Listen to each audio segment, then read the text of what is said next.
Hello and welcome to this week's video. My name is Anuska Taylor. Thank you so much for joining me. And if you're new to my channel, welcome. It's great to have you here. If you haven't yet subscribed to my channel, please do hit that subscribe button. It really does make a huge difference to getting my channel out to more people. And also, if you enjoy my videos, please give me a thumbs up. Please like, share, comment. And I love engaging with you. So I'm always happy to answer questions.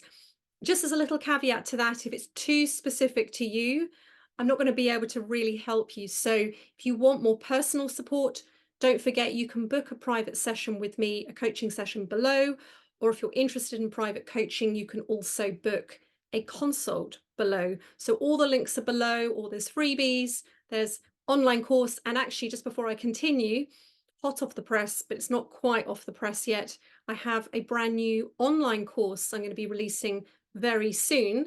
So I will be sharing all about that, hopefully in the next couple of weeks. So today I am talking about vocal fry. And I can guarantee, even if you've never heard that term or you don't know what that means, you will have absolutely heard vocal fry in someone's voice, whether it's within your own community or whether it's on TV or in film or somewhere. It's incredibly common. And it's had quite a lot of negative press in the past. So I wanted to talk today about what it is. Is it bad? Why has it had so much negative press? And also, is there a way of using it that's actually going to help you with your voice? Or is it just all bad? So that's what I'm going to cover today. And we'll start first of all with vocal fry. So if you don't know what that term means or you've never heard it, it's also known as a kind of croaky, creaky, or rattly sound in the voice. So if I was to use it, it would sound a bit like this. Hi, my name's Anuska. Welcome to my channel. So don't worry, I'm not going to continue like that, but just to give you a sense of what it sounds like. So what's actually happening then at the vocal fold level? The vocal folds are short, they're loose, there's minimal airflow, and it's going through them very, very slowly. And the vibration of the vocal folds is actually very irregular. So you get that kind of popping sound of the air. So you don't get that nice, clean tone to your voice. So that's what's happening within the larynx. That's what's happening with the vocal folds. So is it bad? More to the point.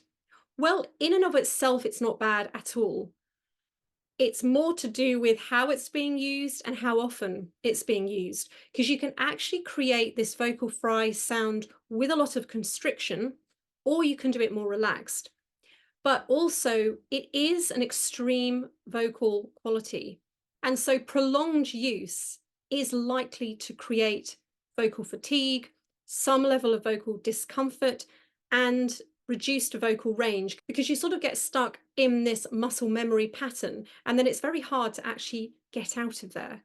So that's one of the reasons why people often end up with voice problems, because they find it very hard to get out of it. So it's not ideal. We don't really want to stay there, but there's nothing wrong with it as a tool, as a stylistic tool, if that's what we're going for. We don't really want to live there. But as I said, there are ways of doing it, which I'm going to come to at the end. You can use it as a tool to develop your voice, as long as you're not constricting and squeezing as you do it. So from my perspective as a voice coach helping clients access their true, authentic speaking voice, vocal fry is the lowest register. So yes, we can see it as a voice quality and a habit, but it's also a register, much like we have chest register or modal register. This is the lowest register in the human voice. So if you've watched any of my videos, you will know I talk a lot about optimal pitch. And in my experience of working with clients around the world for over 10 years now, low speaking pitch is so common, probably not helped by this, because if this is where you live a lot of the time and you don't even know, you're going to find it hard to project your voice. You're going to then feel like you've got to push your voice out. So vocal fry, as we said, being the lowest register of the voice, is never going to allow your voice to optimally function. So you want to find that optimal speaking pitch, which is never going to be the lowest register in your voice. However, I'm not going to talk about that today because I have done other videos on that, but just to say, discovering and reclaiming your optimal speaking pitch is absolutely essential. And I have ways of helping clients access this, but then you learn to modulate above and below your optimal speaking pitch. And that's where your voice naturally wants to sit. Your voice, I can fairly guarantee, does not naturally want to sit in a vocal fry register. So it's going to be very hard for you to get any power, any strength, any clarity from your voice from vocal fry register. So for me, that's why I don't really recommend you go down there unless you're using it for a very specific reason. You know, if you're an actor and you're playing a character, or you want to use it, as I'm going to show you at the end, in a very intentional way, that's different. But if this is your default way of speaking, you're probably going to find your voice fatigues and does not feel great, particularly if you're speaking for hours every day. So why has vocal fry had so much bad press?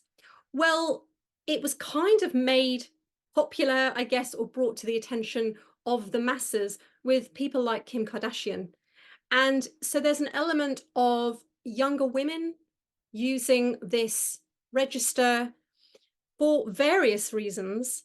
And I've got my own thoughts on this, but essentially, you know, it became almost like a cool way of speaking. And actually, what women were being criticized for when they used this vocal fry was it didn't sound professional. It doesn't sound like you're very confident. It sounds like you're a bit bored with what you're saying. And it's all about being kind of very relaxed and just wanting to be cool. So that was a lot of the criticism about it. Now, from my perspective, from my Jungian perspective, as you know, if you watch any of my videos, for me, our vocal habits, and I would include this as a habit from this perspective, are really there to serve us in some way.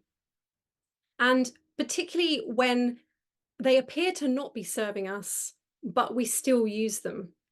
And so I see a lot of that with vocal habits that are actually holding the person back.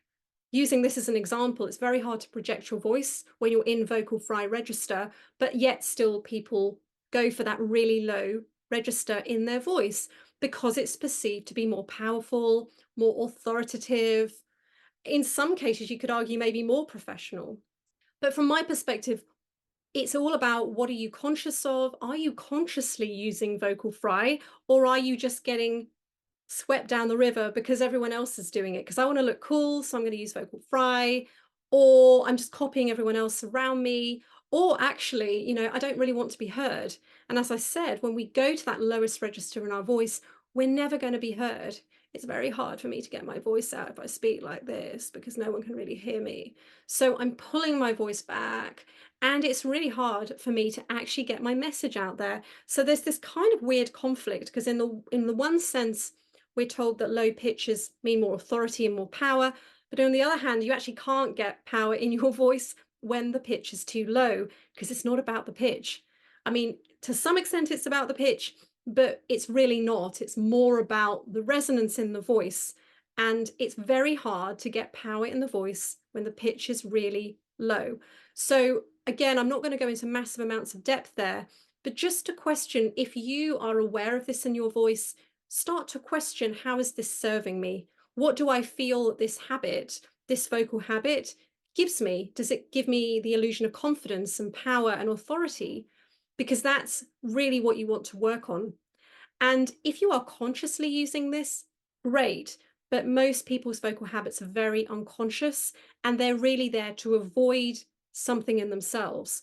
So if you're using this because you perceive it to give you more power, then you've got to really look at why you're pushing away powerlessness and that fear of being weak and vulnerable, etc., etc. So there's this kind of conflict going on, which is why we really have to look at that. And then we can make a conscious choice. Then we can choose, okay, I want to use vocal fry. What's wrong with that? You know, maybe occasionally I want to speak like that, and that's okay. Versus I just fall into it because everyone else is doing it and I want to be cool and I want to be liked. Or I think it's gonna, you know, make me seem more authoritative or powerful or taken more seriously. But actually, you know, as I said, the irony is it doesn't actually help with that respect and credibility. But again, I mean, with all of these, it's very subjective. So you have to do what is true to you. And if this is really true to you, which I would question that, but if this is really true to you, that's different. But it's really about becoming very conscious and very mindful of why you use your voice the way you do. Finally, I just want to share an exercise that you can use vocal fry. I want to preface this by saying you don't want to be using this for like hours at a time. This is something that you can just dip in and out of, but it's not something you want to be living here for any length of time. Maybe a minute, maybe 30 seconds, a minute, just to kind of play around with it in your voice, but certainly don't live here for all the reasons why I've already mentioned. So the interesting thing about vocal fry is it can be a sign of vocal injury if someone has excessive vocal fry and they can't get out of it. It can be a sign of vocal injury, but also if you can't access vocal fry, that can also be a sign of vocal injury. So we actually want to be able to access it, but we want to access it in a way that's not overly constricting our voice, but in a more relaxed way. So it's very much about how you do it and also just not spending hours there. And then actually it can be a very useful tool. I personally use this in a very specific way in my own singing training because it's very helpful as a way to get into those lower parts of our voice. Now, as a speaker, this can be used as a cool down, particularly if you've had a lot of speaking engagements, you've been speaking loudly, projecting your voice all day, or if you're a singer, you've been singing a lot of high notes, just to kind of realign the voice, sort of reset the voice. So again, as I said, don't use this for like hours at a time, just dip in and out of it. But I'm going to give you a little exercise you can try now. Just to remind you as well, when we create the vocal fry sound, there's actually very minimal airflow. So don't over breathe, don't go and then do it. Just have very, very, very easy, natural breath. Like you don't need to kind of overly breathe before you do this. So what you're going to do is you're going to say, ha. It's going to make a ha sound like a sigh. Ha, ha, ha. And just do that first of all. So just do a few ha. Allow the jaw to relax, allow the tongue to relax in the mouth, allow the shoulders to relax, the chest to relax. Ah, ah. And then you're going to keep going into that croaky place in your voice. Ah, ah, ah. And just see if you can access it. Some people find it really difficult to get into it. Just play around with that. As I say, don't spend too long, but play around and just see if you can get into it as well, and see how it feels. It's such a fascinating topic. And obviously, whether you're a singer or a speaker, as I say, vocal fry is just the lowest register in your voice. So we don't want to ignore it. We just don't want to live there. And we want to access it in the most relaxed way possible, not overly constricting as we do it. So that's the other thing. If you notice this is in your voice, you have a lot of vocal fry, just be really honest with yourself. Is there a lot of tension? Does it feel constricted, tight, strained, tense? Does my voice feel exhausted by the end of the day? Because as I said, this is not really where the voice naturally wants to sit in anyone. So you want to learn to access your optimal pitch and then modulate from there. But there's nothing wrong with accessing this in a very safe way. So I hope that's helped. Thank you so much. If you've got any questions, please post them below. But I will see you on next week's video.